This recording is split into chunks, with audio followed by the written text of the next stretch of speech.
കടന്നു പോകുന്നത് ഒരു വർഷം മാത്രമല്ല, 1/4 നൂറ്റാണ്ടുകൂടിയാണ്. അവശേഷിക്കുന്നത് ചരിത്രത്തിൽ ഇടം പിടിച്ച ഒരു പിടി സംഭവങ്ങളും ഓർമ്മകളുമാണ്. രേഖപ്പെടുത്തി വെക്കേണ്ടത് 25 വർഷങ്ങളുടെ ദീർഘമായ വിവരണവും. ഈ 25 വർഷങ്ങൾക്കിടയിൽ കത്തോലിക്ക സഭയിൽ എന്ത് സംഭവിച്ചു?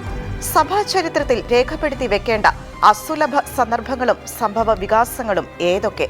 ഓരോ കത്തോലിക്ക വിശ്വാസിയും അറിഞ്ഞു വെക്കേണ്ട 1/4 നൂറ്റാണ്ടുകാലത്തെ സഭയുടെ സവിശേഷ സുദിനങ്ങളിലേക്ക്, സുപ്രധാന സംഭവങ്ങളിലേക്ക് നമുക്കൊന്ന് പുറംതിരിഞ്ഞ് നടക്കാം. ചരിത്രവും കാലവും സംഗമിച്ച ആഗോള കത്തോലിക്ക സഭയുടെ സവിശേഷ സന്ധികളിലേക്ക്. മഹാജൂബിലിക്കും പ്രത്യാശയുടെ ജൂബിലിക്കും ഇടയിലെ 25 വർഷങ്ങൾ. 4 പാപ്പമാരുടെ ഭരണത്തിലൂടെ കടന്നുപോയ 25 വർഷങ്ങൾ. 1/4 നൂറ്റാണ്ടുകാലത്തെ സഭയുടെ ചരിത്രത്തെ നമുക്ക് ഏറ്റവും എളുപ്പത്തിൽ നിർവചിക്കാൻ കഴിയുന്നത് അങ്ങനെയാണ്. യേശുക്രിസ്തുവിന്റെ ജനനത്തിന്റെ 2000 വർഷത്തെ ഓർമ്മയായിരുന്നു മഹാജൂബിലിയായി ആഘോഷിച്ചിരുന്നത്. 25 വർഷത്തിനിടയിലെ ആദ്യ ജൂബിലി 3-ാം സഹസ്രാബ്ദത്തിലേക്ക് പ്രവേശിക്കുമ്പോൾ എന്ന അപ്പസ്തോലിക ലേഖനം വഴി 1994 നവംബർ 10 വിശുദ്ധ ജോൺ പോൾ രണ്ടാമൻ പാപ്പയാണ് മഹാജൂബിലിയെക്കുറിച്ചുള്ള ആദ്യ സൂചനകൾ നൽകിയത്. 2000 ജൂബിലി ആഘോഷിക്കാൻ തീരുമാനിച്ചപ്പോഴും അതിനു മുന്നോടിയായി 3 വർഷത്തെ പ്രത്യേക ഒരുക്കങ്ങളും ധ്യാനങ്ങളും നടത്തിയതിനു ശേഷം മാത്രമാണ് മഹാജൂബിലി ആഘോഷിച്ചത്. ഇതിൻ പ്രകാരം 1997 യേശുവിനെക്കുറിച്ചും തൊട്ടടുത്ത വർഷത്തിൽ പരിശുദ്ധാത്മാവിനെ കുറിച്ചും 3-ാം വർഷത്തിൽ പിതാവായ ദൈവത്തെക്കുറിച്ചുമുള്ള ധ്യാന വിചിന്തനം നടന്നു. ഈ 3 വർഷങ്ങൾക്ക് ശേഷമാണ് മഹാജൂബിലി ആഘോഷിച്ചത്. 1999 ഡിസംബർ 24 മുതൽ 2001 ജനുവരി 6 വരെയായിരുന്നു മഹാജൂബിലി. പൂർണ്ണ ദണ്ഡ വിമോചനവും വിശുദ്ധവാതിലുകളുടെ തുറക്കലും ഉൾപ്പെടെ നിരവധി ചടങ്ങുകൾ ഇതോടനുബന്ധിച്ച് ക്രമീകരിച്ചിരുന്നു. എങ്കിലും മഹാജൂബിലി ആചരണത്തിൽ ലോകത്തിന്റെ മുഴുവൻ ശ്രദ്ധ പിടിച്ചു പറ്റിയത് സഭ ചെയ്ത എല്ലാ തെറ്റുകൾക്കും വേണ്ടി ദൈവത്തോട് മാപ്പ് ചോദിച്ചുകൊണ്ട് വിശുദ്ധ ജോൺ പോൾ രണ്ടാമൻ പാപ്പ നടത്തിയ പ്രാർത്ഥനയായിരുന്നു. സഭയുടെ ഈ മേയാക്കുൽപ്പെ 2 തരത്തിലും സ്വീകരിക്കപ്പെട്ടു. ചിലർക്ക് പാപ്പ മാപ്പ് ചോദിച്ചത് ഇഷ്ടമായില്ല. മറ്റു ചിലർ അതിനെ അതിൻ്റെതായ അർത്ഥത്തിൽ സ്വീകരിച്ചു. അതെന്തായാലും സഭയുടെ ചരിത്രത്തിൽ അതിനു മുൻപൊരിക്കലും ഒരു മാർപ്പാപ്പയും ലോകത്തോട് മാപ്പ് ചോദിച്ചിട്ടുണ്ടായിരുന്നില്ല. 25 വർഷത്തെ സഭയുടെ ചരിത്രത്തിലെ അവിസ്മരണീയ നിമിഷമായിരുന്നു അത്. 3 പാപ്പമാരുടെ സ്ഥാനാരോഹണത്തിനും 4 പാപ്പമാരുടെ കാലയളവിനും പ്രാർത്ഥനകളോടെ സാക്ഷ്യം വഹിച്ചതിനും 3 പാപ്പമാരുടെ സംസ്കാര ശുശ്രൂഷകൾക്ക് നിറമിഴികളോടെ കൈകൂപ്പി നിന്നതിനും പോയ 1/4 നൂറ്റാണ്ട് സാക്ഷിയായി. വിശുദ്ധ ജോൺ പോൾ രണ്ടാമൻ പാപ്പ, ബെനഡിക്ട് 16-ാമൻ പാപ്പ, ഫ്രാൻസിസ് പാപ്പ, ലയോ 14-ാമൻ പാപ്പ എന്നിവരാണ് ഇക്കഴിഞ്ഞ 25 വർഷങ്ങളിൽ ആഗോള കത്തോലിക്ക സഭയുടെ പരമാധ്യക്ഷ സ്ഥാനം അലങ്കരിച്ചവർ. ജോൺ 23-ാമൻ പാപ്പയുടെയും പോൾ 6-ാമൻ പാപ്പയുടെയും തുടർച്ചയെന്നോണം ഇരുവരോടുമുള്ള ആദരം സ്വന്തം പേരിൽ നിലനിർത്തി കത്തോലിക്ക സഭയുടെ പരമാധ്യക്ഷനായി തിരഞ്ഞെടുക്കപ്പെട്ട വിശുദ്ധ ജോൺ പോൾ 1-ാമന്റെ ആകസ്മിക നിര്യാണത്തിന് ശേഷം പിൻഗാമിയായി തിരഞ്ഞെടുക്കപ്പെട്ടത് കർദിനാൾ കരോൾ വോയ്റ്റീവയാണ്. ജോൺ പോൾ രണ്ടാമൻ പാപ്പ എന്ന പേര് സ്വീകരിച്ചു. 1978 ഒക്ടോബർ 16 സ്ഥാനമേറ്റ അദ്ദേഹത്തിന്റെ പേപ്പൽ കാലം 2005 ഏപ്രിൽ 2 വരെ നീണ്ടുനിന്നു. 455 വർഷത്തിനിടയിൽ ഇറ്റലിക്ക് വെളിയിൽ നിന്നുള്ള ആദ്യത്തെ പാപ്പയായിരുന്നു ജോൺ പോൾ രണ്ടാമൻ പാപ്പ. 31 വർഷവും 7 മാസവും പദവിയിലുണ്ടായിരുന്ന പിയൂസ് 9-ാമൻ പാപ്പയ്ക്ക് ശേഷം ഏറ്റവും കൂടുതൽ കാലം പേപ്പൽ പദവി അലങ്കരിച്ച വ്യക്തി എന്ന ഖ്യാതി വിശുദ്ധ ജോൺ പോൾ രണ്ടാമൻ പാപ്പയ്ക്കായിരുന്നു. 26 വർഷവും 5 മാസവും 17 ദിവസവും അല്ലെങ്കിൽ 9665 ദിവസമായിരുന്നു വിശുദ്ധ ജോൺ പോൾ രണ്ടാമൻ പാപ്പയുടെ ഭരണകാലം. ജോൺ പോൾ രണ്ടാമൻ പാപ്പ ഇഹലോകവാസം വെടിഞ്ഞതിനെ തുടർന്ന് ആഗോള സഭയെ നയിക്കാനുള്ള ദൈവിക നിയോഗം ഏറ്റുവാങ്ങിയത് കർദിനാൾ ജോസഫ് റാറ്റ്സിംഗർ എന്ന ബെനഡിക്ട് 16-ാമൻ പാപ്പയായിരുന്നു. 7 വർഷവും 10 മാസവും 9 ദിവസവുമായിരുന്നു ബെനഡിക്ട് 16-ാമൻ പാപ്പയുടെ ഭരണകാലം. 2005 ഏപ്രിൽ 19 മുതൽ 2003 ഫെബ്രുവരി 28 വരെ അത് നീണ്ടുനിന്നു. 1/4 നൂറ്റാണ്ട് കാലത്തെ ആഗോള കത്തോലിക്ക സഭയുടെ ചരിത്രത്തിലെ നിർണായക നിമിഷങ്ങൾക്കായിരുന്നു ബെനഡിക്ട് 16-ാമൻ പാപ്പയുടെ ഭരണകാലം സാക്ഷ്യം വഹിച്ചത്. സഭയുടെ 600 വർഷത്തെ ചരിത്രത്തിൽ ആദ്യമായി ഒരു പാപ്പ രാജിവെച്ചത് അദ്ദേഹമായിരുന്നു. 2013 പ്രസ്തുത സംഭവം. 8 വർഷത്തോളം നീണ്ട പേപ്പൽ കാലയളവിൽ ബെനഡിക്ട് 16 പാപ്പ 3 ലോക യുവജന സംഗമങ്ങളിലും കുടുംബങ്ങളുടെ സംഗമത്തിലും പങ്കെടുത്തു. സഭയ്ക്ക് 3 ചാക്രിക ലേഖനങ്ങളും അദ്ദേഹം സംഭാവന ചെയ്തിട്ടുണ്ട്. 2 സാധാരണ സിനഡും 2 അസാധാരണ സിനഡും എന്നിങ്ങനെ 4 സിനഡുകളും അദ്ദേഹം വിളിച്ചു ചേർത്തു. ബെനഡിക്ട് 16 പാപ്പയുടെ ഞെട്ടിക്കുന്ന സ്ഥാനത്യാഗത്തെ തുടർന്നാണ് അർജന്റീനയിൽ നിന്നുള്ള കർദിനാൾ ജോർജ് മാരിയോ ബെർഗോളിയോ ഫ്രാൻസിസ് എന്ന പേര് സ്വീകരിച്ച് പേപ്പൽ പദവിയിൽ എത്തിയത്. 2013 മാർച്ച് 13 മുതൽ 2025 ഏപ്രിൽ 21 വരെയായിരുന്നു ഫ്രാൻസിസ് പാപ്പയുടെ ഭരണകാലം. 1800 മുതൽ 16 മാർപ്പാപ്പമാരാണ് സഭയെ നയിച്ചിരുന്നത്. കാലദൈർഘ്യം കണക്കിലെടുത്താൽ ഏറ്റവും കൂടുതൽ കാലം സഭയെ നയിച്ച മാർപ്പാപ്പമാരിൽ 9ാം സ്ഥാനത്താണ് ഫ്രാൻസിസ് പാപ്പ. 12 വർഷമായിരുന്നു ഫ്രാൻസിസ് പാപ്പയുടെ ഭരണകാലം. അതായത് 2000 മുതൽ 2025 വരെ 1/4 നൂറ്റാണ്ടുകാലം പിന്നിടുന്ന സഭയുടെ ചരിത്രത്തിൽ സിംഹഭാഗവും പാപ്പയായിരുന്നത് ഫ്രാൻസിസ് പാപ്പയായിരുന്നു. യൂറോപ്പിന് വെളിയിൽ നിന്നുള്ള ആദ്യ പാപ്പയും ഫ്രാൻസിസ് എന്ന നാമം സ്വീകരിച്ച ആദ്യ പാപ്പയും എന്ന പേരിൽ ശ്രദ്ധേയനായ ഫ്രാൻസിസ് പാപ്പയുടെ കാലം മറ്റൊരു ചരിത്രം കൂടി തിരുത്തി. 600 വർഷത്തെ സഭയുടെ ചരിത്രത്തിൽ ഒരേ സമയം 2 പാപ്പമാർ ജീവിച്ച കാലഘട്ടമായി അത് മാറി. അവിഗ്നോൻ പ്രവാസകാലത്ത് അർബൻ 5 പാപ്പയും ക്ലെമന്റ് 7 പാപ്പയും 2 പ്രദേശങ്ങളിലായി ഒരേ കാലം ജീവിച്ചിരുന്നുവെങ്കിൽ ഫ്രാൻസിസ് പാപ്പയും ബെനഡിക്ട് 16 പാപ്പയും ഒരേ ദേശത്ത് തന്നെയാണ് ഇക്കഴിഞ്ഞ കാലമത്രയും ജീവിച്ചത്.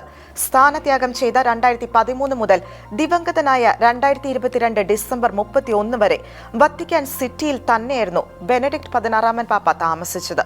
പ്രത്യേക അവസരങ്ങളിൽ ഇരുവരും ഒരുമിച്ച് വേദി പങ്കിട്ടത് എക്കാലത്തും സഭയുടെ ചരിത്രത്തിലെ അപൂർവ നിമിഷങ്ങളായിരുന്നു. ഫ്രാൻസിസ് പാപ്പയുടെ ദേഹവിയോഗത്തെ തുടർന്ന് നടന്ന കോൺക്ലേവിൽ വെച്ചാണ് കർദിനാൾ റോബർട്ട് പ്രിവോസ്റ്റ് ലയോ 14 പാപ്പയെ 2025 മെയ് 8 തിരഞ്ഞെടുക്കപ്പെട്ടത്. ഇങ്ങനെ 3 പാപ്പമാരുടെ ഭരണ തുടർച്ചയുടെ നൈരന്തര്യമാണ് ലയോ പാപ്പയിലൂടെ മുന്നോട്ട് പോയിക്കൊണ്ടിരിക്കുന്നത്. ലോക യുവജന സംഗമം, ആഗോള കുടുംബ സംഗമം, world day of consecrated life, ലോക രോഗി ദിനം, മരിയൻ വർഷം, ദിവ്യകാരുണ്യ വർഷം, വിശ്വാസ വർഷം, ലോക ദരിദ്ര ദിനം, മുത്തശ്ശി മുത്തശ്ശന്മാരുടെ ആഗോള ദിനം, കരുണയുടെ വർഷം, അസീസിയിലെ മതസൗഹാർദ്ദ സമ്മേളനം എന്നിവയെല്ലാം 25 വർഷ കാലയളവിൽ സഭാ നേതൃത്വത്തിലുണ്ടായിരുന്ന വിവിധ പാപ്പമാർ സ്ഥാപിക്കുകയും സഭാ ചരിത്രത്തിൽ ഇടം കണ്ടെത്തുകയും ഇന്നും ആചരിച്ചു പോരുകയും ചെയ്യുന്ന സവിശേഷ ദിനങ്ങളും ആചരണങ്ങളുമാണ്. 1870 9ാം പിയൂസ് പാപ്പ യൗസേ പിതാവിനെ സാർവത്രിക സഭയുടെ സംരക്ഷകനായി പ്രഖ്യാപിച്ചതിന്റെ 150ാം വാർഷികത്തിൽ 2020 ഡിസംബർ മുതൽ 2021 ഡിസംബർ വരെ ഫ്രാൻസിസ് പാപ്പ യൗസേ പിതാവിന്റെ വർഷം പ്രഖ്യാപിച്ചതും ഇവിടെ എടുത്തു പറയേണ്ടതുണ്ട്. പരിശുദ്ധ കുർബാനയിൽ വിശുദ്ധ യൗസേ പിതാവിനെ അനുസ്മരിച്ചുകൊണ്ടുള്ള പ്രാർത്ഥനകൾ ഉൾപ്പെടുത്തിയതും ഈ വർഷാചരണത്തെ തുടർന്നായിരുന്നു. മരിയ വിജ്ഞാനീയത്തിൽ ഈടുറ്റ സംഭാവനകളും തിരുത്തലുകളും കൂട്ടിച്ചേർക്കലുകളും നടത്തിയ 1/4 നൂറ്റാണ്ടുകൂടിയാണ് കടന്നുപോയത്. മരിയ ഭക്തനായ വിശുദ്ധ ജോൺ പോൾ 2 പാപ്പ ജപമാലയിൽ പ്രകാശത്തിന്റെ രഹസ്യങ്ങൾ കൂട്ടിച്ചേർത്തതായിരുന്നു അതിലൊന്ന്. 2002 റൊസാരിയം വിർജിനസ് മാരിയെ എന്ന അപ്പസ്തോലിക തിരുവെഴുത്തിലൂടെയാണ് ജോൺ പോൾ 2 പാപ്പ പ്രകാശ രഹസ്യങ്ങളെ പരിചയപ്പെടുത്തിയത്.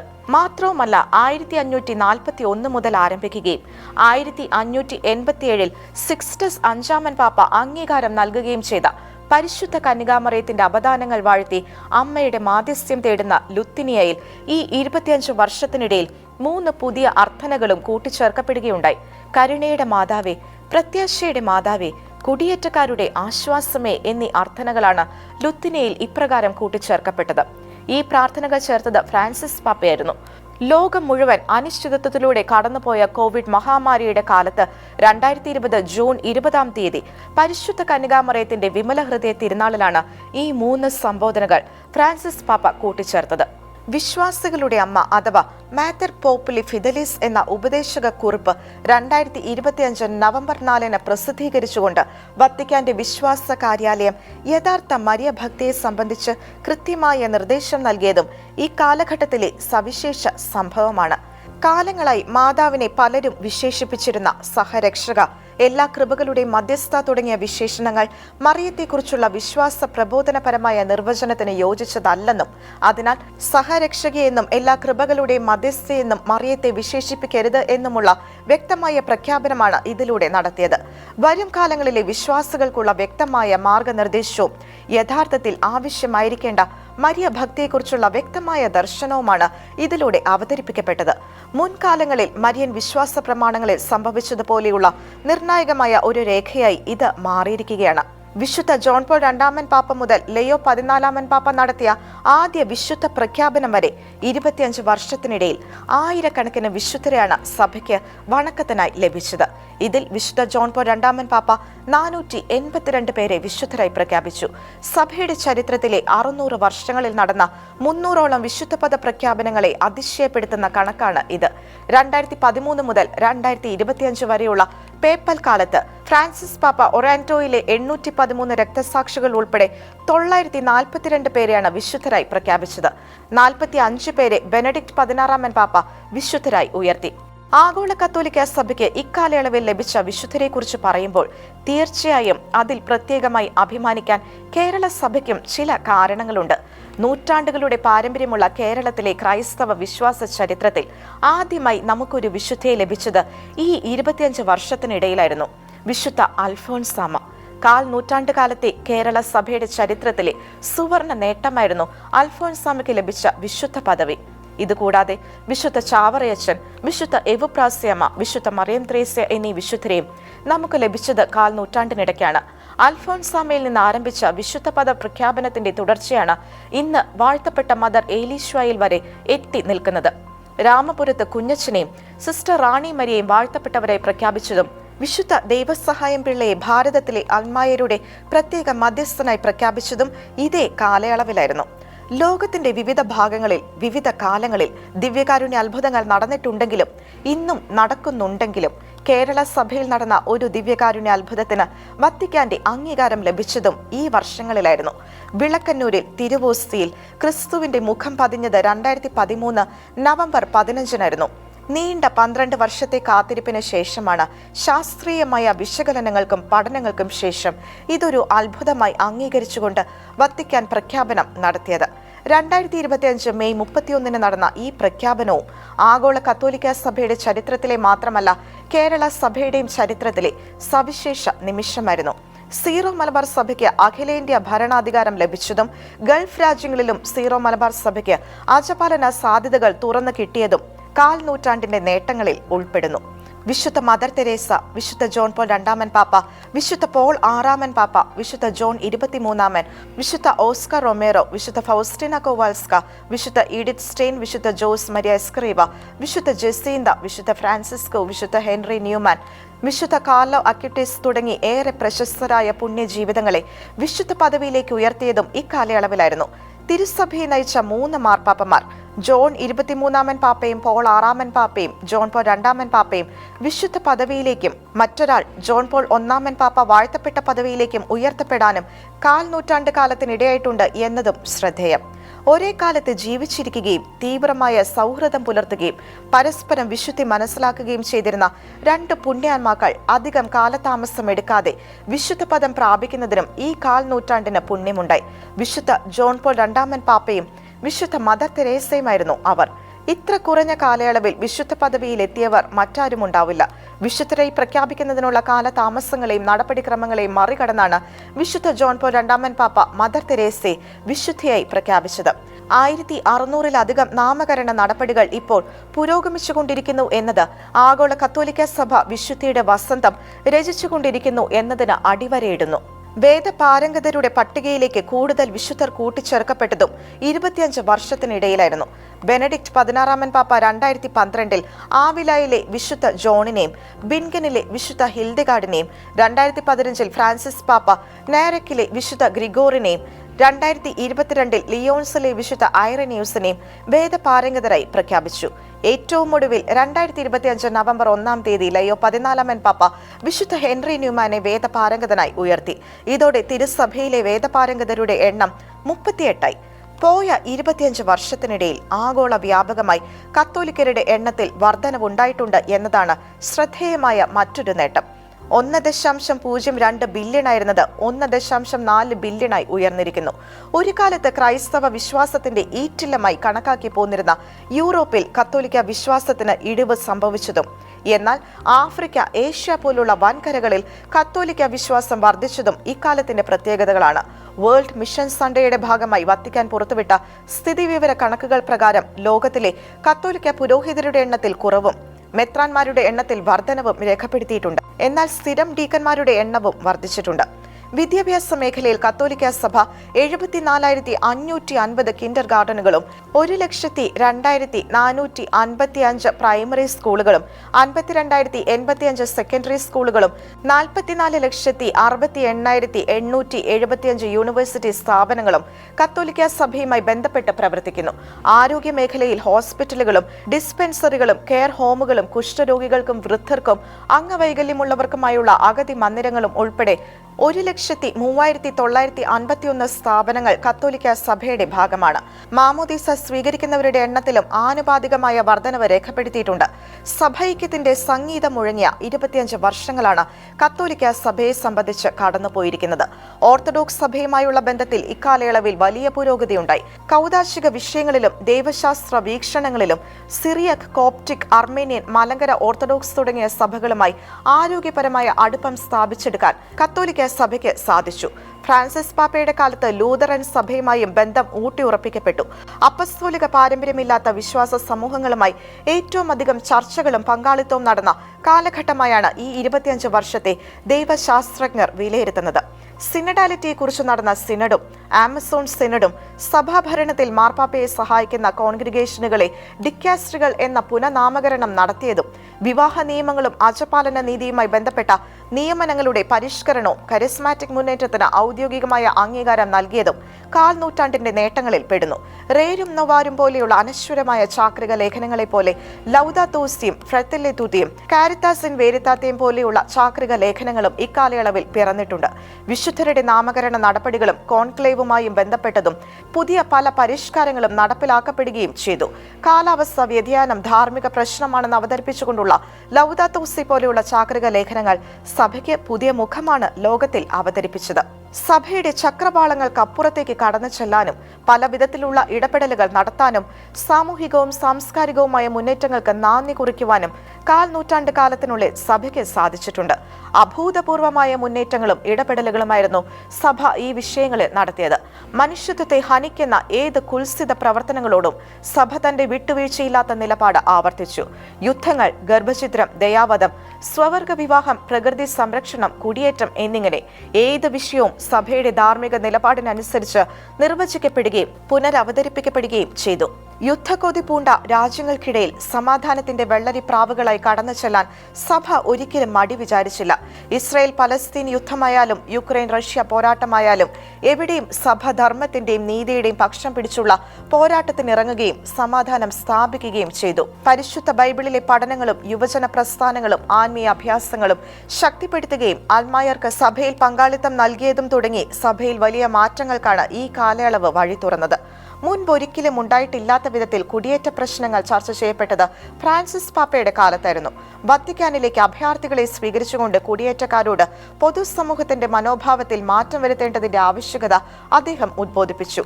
അന്താരാഷ്ട്ര സമൂഹങ്ങളും രാഷ്ട്ര തലവന്മാരുമായുള്ള വത്തിക്കാന്റെ ബന്ധം ഏറെ ദൃഢമായി. ദേശാന്തരങ്ങളുടെ യാത്രികൻ എന്ന ഖ്യാതി നേടിയ ജോൺ പോൾ രണ്ടാമൻ പാപ്പ നടത്തിയ അപ്പസ്തോലിക യാത്രകൾ ഇക്കാര്യത്തിൽ പ്രധാന പങ്ക് വഹിച്ചു. വിശുദ്ധ ജോൺ പോൾ രണ്ടാമൻ പാപ്പ നടത്തിയ യാത്രകളുടെ തുടർച്ചയായിരുന്നു ഫ്രാൻസിസ് പാപ്പ നടത്തിയത്. സഭയുടെ ജനകീയ മുഖം അവതരിപ്പിക്കപ്പെട്ടത് ഫ്രാൻസിസ് പാപ്പയിലൂടെയായിരുന്നു. 180-ലധികം രാജ്യങ്ങളുമായുള്ള നയതന്ത്ര ബന്ധങ്ങളും ഐക്യരാഷ്ട്ര സഭയിലെ സ്ഥിരം നിരീക്ഷക പദവിയും വത്തിക്കാൻ ഇക്കാലത്തിനിടയിൽ സ്വന്തമാക്കിയിട്ടുണ്ട്. യുദ്ധങ്ങൾ അവസാനിപ്പിക്കാനും സമാധാനം സ്ഥാപിക്കാനും തീവ്രവാദവും മതവർഗീയവാദവും വംശഹത്യകളും ചെറുക്കുന്നതിനും 1/4 നൂറ്റാണ്ടുകാലത്തെ സഭയുടെ പ്രവർത്തനങ്ങൾ വഴി സാധിച്ചിട്ടുണ്ട്. സഭയിൽ സ്ത്രീകളുടെ പ്രാധാന്യം വർദ്ധിപ്പിക്കാനും സഭയുടെ വിവിധ പദവികളിലേക്ക് അവരെ നിയോഗിക്കാനുമുള്ള ഉത്തരവാദിത്തം ഏറ്റെടുത്ത് നിർവഹിച്ചത് ഫ്രാൻസിസ് പാപ്പയായിരുന്നു. വത്തിക്കാൻ ഭരണസ്ഥിരാ കേന്ദ്രമായ ഗവർണറേറ്റിന്റെ തലപ്പത്തും റോമൻ കുരിയുടെ ഭാഗമായ ഡിക്കാസ്ട്രിയുടെ അധ്യക്ഷ സ്ഥാനത്തും മെത്രാൻമാർക്കുള്ള വത്തിക്കാൻ ഡിക്കാസ്ട്രിയിലും പൊന്തിഫിക്കൽ ബിബ്ലിക്കൽ കമ്മീഷൻ സെക്രട്ടറി സ്ഥാനത്തും വത്തിക്കാന്റെ നയതന്ത്ര കാര്യങ്ങൾ കൈകാര്യം ചെയ്യുന്ന സ്റ്റേറ്റ് സെക്രട്ടേറിയറ്റിലും ആദ്യമായി വനിതകൾ നിയമിതരായത് കഴിഞ്ഞ നൂറ്റാണ്ടുകാലത്ത് സഭയിൽ നടന്ന വിപ്ലവകരമായ മാറ്റങ്ങളായിരുന്നു. വത്തിക്കാൻ ബാങ്കിംഗ് സംവിധാനം ഉൾപ്പെടെ വത്തിക്കാന്റെ സാമ്പത്തിക കാര്യങ്ങളിൽ സുതാര്യതയും ഇന്റേണൽ ഓഡിറ്റിംഗും കാര്യക്ഷമമായി നടപ്പിലാക്കുന്നതിനും 25 വർഷങ്ങൾ സാക്ഷ്യം വഹിച്ചിട്ടുണ്ട്. ഇതേ ഉദ്ദേശത്തോടെയാണ് 2010 ബെനഡിക്ട് 16 പാപ്പ ഫിനാൻഷ്യൽ ഇൻഫർമേഷൻ അതോറിറ്റി സ്ഥാപിച്ചത്. നൂറ്റാണ്ടുകാലത്തെ കത്തോലിക്ക സഭയുടെ നേട്ടങ്ങളെക്കുറിച്ച് പറയുമ്പോൾ ഏറ്റവും ഭീതിപ്പെടുത്തുന്ന മറ്റൊരു കാര്യം കൂടി പറയാതിരിക്കാനാവില്ല. മുൻപൊരിക്കലും ഉണ്ടായിട്ടില്ലാത്ത വിധത്തിൽ ക്രൈസ്തവർക്ക് നേരെ ലോകവ്യാപകമായി പീഡനങ്ങൾ നടക്കുന്നു എന്നതാണത്. രക്തസാക്ഷിത്വം ക്രൈസ്തവർക്ക് പുത്തിരി അല്ലെങ്കിലും രക്തസാക്ഷിത്വത്തിന്റെ ചുടുനിണത്തിൽ നിന്നാണ് സഭാവൃക്ഷം വളർന്നതെങ്കിലും ഇപ്പോൾ നടന്നുകൊണ്ടിരിക്കുന്ന ക്രൈസ്തവ വേട്ട അത്യന്തം ആശങ്കാജനകമാണ്. ക്രൈസ്തവ വംശഹത്യയാണ് ഇവിടെ നടക്കുന്നത് എന്നാണ് വിലയിരുത്തപ്പെടേണ്ടത്. ഏഷ്യയിലും ആഫ്രിക്കയിലുമാണ് ക്രൈസ്തവർക്കെതിരെ ഏറ്റവും കൂടുതൽ ആക്രമണങ്ങൾ നടക്കുന്നത് എന്നിരിക്കലും മറ്റിടങ്ങളിലും അതിന്റെ തീവ്രതയ്ക്ക് തെല്ലും കുറവ് സംഭവിച്ചിട്ടില്ല. പോയ വർഷങ്ങളിലെ ക്രൈസ്തവ മതപീഡനത്തിന്റെ ഏറ്റവും ക്രൂരമുഖമായിരുന്നു ലിബിയയുടെ കടൽ തീരത്ത് മുട്ടിന്മേൽ നിർത്തി കോപ്റ്റിക് ക്രൈസ്തവരെ IS ഭീകരവാദികൾ കഴുത്തറക്കുന്ന ദൃശ്യങ്ങൾ. ആധുനിക കാലത്ത് ക്രൈസ്തവർ എത്രത്തോളം അന്യമതസ്ഥരാലും മത തീവ്രവാദികളാലും പീഡിപ്പിക്കപ്പെടുന്നു എന്നാണ് ഇത് വ്യക്തമാക്കിയത്. നൈജീരിയയിൽ നിന്ന് ഉയർന്നു കേൾക്കുന്ന ദീന വിലാപങ്ങളും നമ്മുടെ മനസ്സുകളെ അസ്വസ്ഥമാക്കുന്ന വിധത്തിലുള്ളവയാണ്. കഴിഞ്ഞ 25 വർഷത്തിനിടയിൽ വത്തിക്കാൻ റിപ്പോർട്ട് ചെയ്തിരിക്കുന്നത് 1624 ക്രൈസ്തവ രക്തസാക്ഷിത്വങ്ങളാണ്. 2025 ജൂബിലിയുടെ പ്രത്യേകത കൂടി ഇവിടെ പരാമർശിക്കേണ്ടതുണ്ട്. ഒരു പാപ്പ ആരംഭിക്കുകയും മറ്റൊരു പാപ്പ അവസാനിപ്പിക്കുകയും ചെയ്തു എന്നതാണ് പ്രത്യാശയുടെ മഹാജൂബിലിയുടെ പ്രത്യേകത. ഫ്രാൻസിസ് പാപ്പ 2024 ഡിസംബർ 24 പ്രഖ്യാപിച്ച ജൂബിലി 2026 ജനുവരി 6 ലയോ 14 പാപ്പയാണ് അവസാനിപ്പിക്കുന്നത്. കത്തോലിക്ക സഭയുടെ ചരിത്രത്തിലെ അവിസ്മരണീയമായ കാലഘട്ടമായിരുന്നു കടന്നുപോയത് എന്നാണ് ഇവയെല്ലാം വ്യക്തമാക്കുന്നത്. സഭ തന്നേരെ ധാർമ്മിക ബോധത്തിലും വിശ്വാസ പ്രമാണങ്ങളിലും അടിയുറച്ചു നയിക്കുവാനും കാലഘട്ടത്തിനനുസരിച്ചും അടിസ്ഥാന മൂല്യങ്ങളിൽ നിന്ന് വ്യതിചലിക്കാതെയും സഭയെ വളർത്താനും വിവേകവും വിജ്ഞാനവും വിശുദ്ധിയുമുള്ള പരിശുദ്ധ പിതാക്കന്മാരെയാണ് ദൈവം നമുക്കായി നൽകിയത്. കമ്മ്യൂണിസത്തിനെതിരെ ധാർമ്മികമായ പ്രതിരോധത്തിന്റെ മുഖ്യ ശബ്ദമായി വിശുദ്ധ ജോൺ പോൾ 2 പാപ്പ മാറിയതും യുവജനങ്ങളെ സഭയിലേക്ക് കൂടുതലായി അടുപ്പിച്ചതും നിർണായകമായിരുന്നു. വിശ്വാസവും ബുദ്ധിയും തമ്മിലുള്ള ബന്ധം വിശദീകരിച്ച് മഹത്തായ ദൈവശാസ്ത്ര സംഭാവനകളാണ് ബെനഡിക്ട് 16 പാപ്പ നൽകിയത്. ദരിദ്രർക്കും അതിരുകളിലുമുള്ളവർക്ക് മുൻഗണന നൽകിക്കൊണ്ടുള്ള അജപാലന രീതിയിലൂടെ ഫ്രാൻസിസ് പാപ്പയും ശ്രദ്ധേയനായി. ദാരിദ്ര്യ നിർമ്മാർജ്ജന പ്രവർത്തനങ്ങളിൽ മുൻപ് എന്നത്തെക്കാളും കൂടുതലായി ഇടപെടുവാനും അഭയാർത്ഥികൾക്കും കുടിയേറ്റക്കാർക്കും വേണ്ടി ഉയർന്ന ശബ്ദമായി മാറാനും സഭയ്ക്ക് സാധിച്ചു. കാരിത്താസ് പോലെയുള്ള സംഘടന വഴി കോടിക്കണക്കിന് ആളുകളിലേക്ക് സഭയുടെ സഹായമെത്തി. കടന്നുപോയ നൂറ്റാണ്ടുകാലം സഭ നേരിട്ട വെല്ലുവിളികൾ ഏറെയായിരുന്നു എന്നത് നിഷേധിക്കാനാവില്ല. എന്നാൽ ആ വെല്ലുവിളികളെയെല്ലാം അതിജീവിക്കാൻ ദൈവകൃപയാൽ സഭയ്ക്ക് സാധിച്ചു എന്നതാണ് യാഥാർത്ഥ്യം. ലോകം ആഗോള ഗ്രാമമായി മാറുകയും സാമൂഹിക സമ്പർക്ക മാധ്യമങ്ങൾ എല്ലാ മേഖലകളിലും പിടിമുറുക്കുകയും ചെയ്തപ്പോഴും വിശ്വാസം, ധാർമ്മികത, മാനവികത, സമാധാനം, കുടുംബം, ജീവൻ എന്നീ മൂല്യങ്ങൾ ഉയർത്തിപ്പിടിക്കുന്നതിൽ സഭ തെല്ലും പുറകോട്ട് മാറിയില്ല. പ്രബോധനങ്ങളിൽ വെള്ളം ചേർക്കാതെയും മായം കലർത്താതെയും കത്തോലിക്ക സഭയുടെ പ്രമാണങ്ങളെയും വിശ്വാസങ്ങളെയും സഭ ഇക്കാലം അത്രയും ഉയർത്തിപ്പിടിക്കുക തന്നെ ചെയ്തു.